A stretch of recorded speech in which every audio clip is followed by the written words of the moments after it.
heading away from Matamata and going to Rotorua. Matamata is a town like many others, but we had a productive morning. Sarah got a haircut. Yeah. And I uploaded 3 videos to YouTube. So that's cool. We're now all caught up with all of our footage. Had to stand outside the library to do it, but never mind. We could still get the Wi-Fi, and that's what's important. Today we're going to see kiwis. And here we are.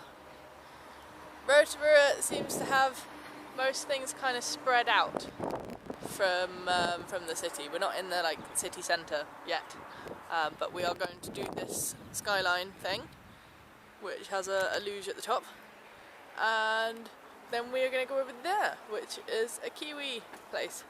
We're going to see kiwis. We're on a gondola again. Skyline going all the way up. We're going to actually do a luge now, and also a zip line. Oh, it's much quieter out here. This one isn't nearly as high as the one we did in Queenstown. Therefore not nearly as steep. Yes, but it's much more gentle. But look at the colours, the bushes are very pretty. So we just did the zip wire, which was awesome. Still in my helmet. Sarah's not. And there was a surprise 3 metre free fall drop in there. 13, Yeah. 3 metre free fall, 13 metre drop. Yeah, 13 metre drop, 3 metres of which were just free falling, which was amazing. Just falling backwards off a ledge. It's kind of cool. And so now we're going to do the luge.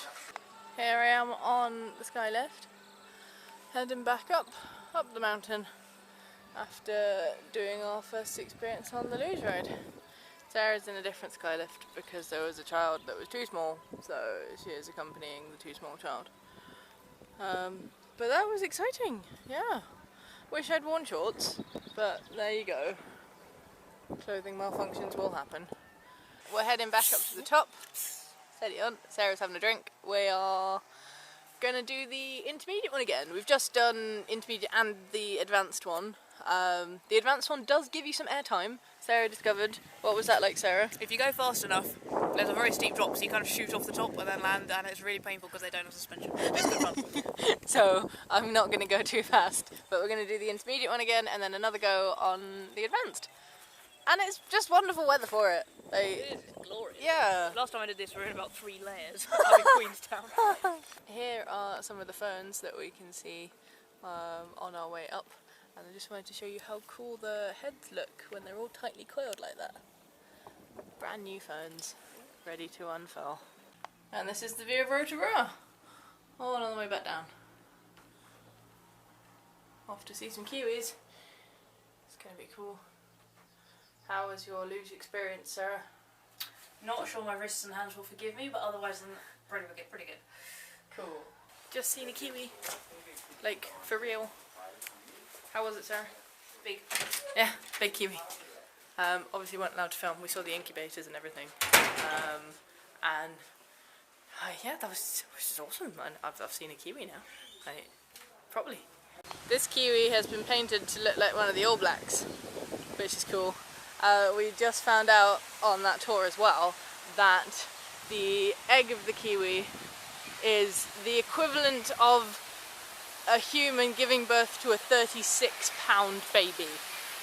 The eggs are that large.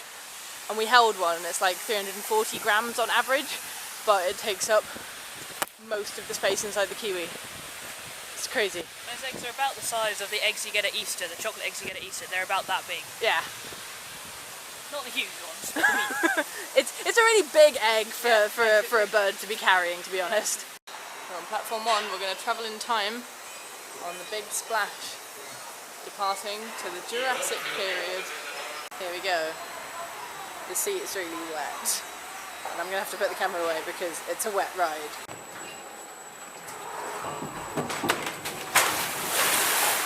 Sploosh! Wet already. And now we'll put the camera away and not get it out because it's going to be wet. So that was a bit damp, but we're okay. It was quite short, so we didn't learn a huge amount about the Jurassic period, but there was a dinosaur that we saw, and now there's some ducks. Even on the film from the camera you can see the rainbow trout that are swimming around in this pool. This is the rainbow pool, so called because of the number of rainbow trout. And I think it's filled with water that's come up from the aquifer that we just tasted some of the water from. It soaks into the ground and spends years filtering through the cracks in the rock to gather. Yeah. But it's so clear. Down here in the underwater viewer, we found close-ups of trout. Hey trout. Hello, hello, hello. There's a lot of trout in here. A lot of trout.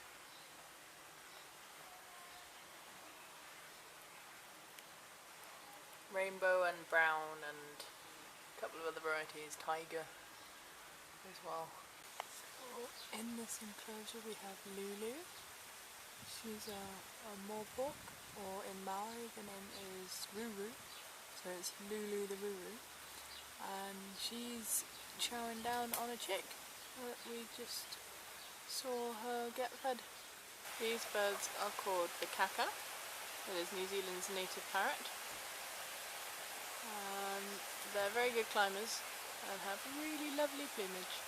And right here we have the New Zealand kingfisher, the only native kingfisher species in New Zealand.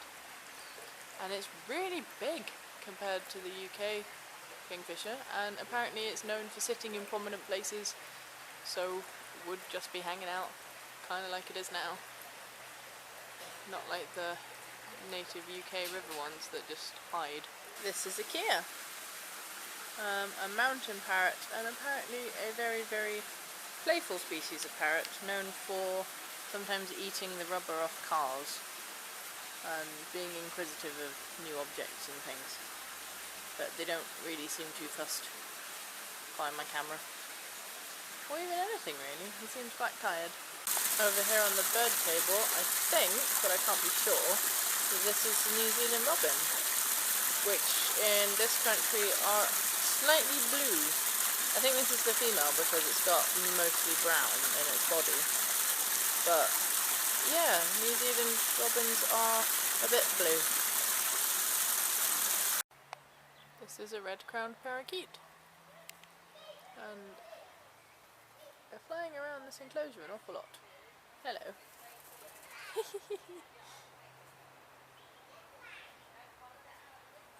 And apparently climbing also. Oh, fascinating creatures to watch. Hello.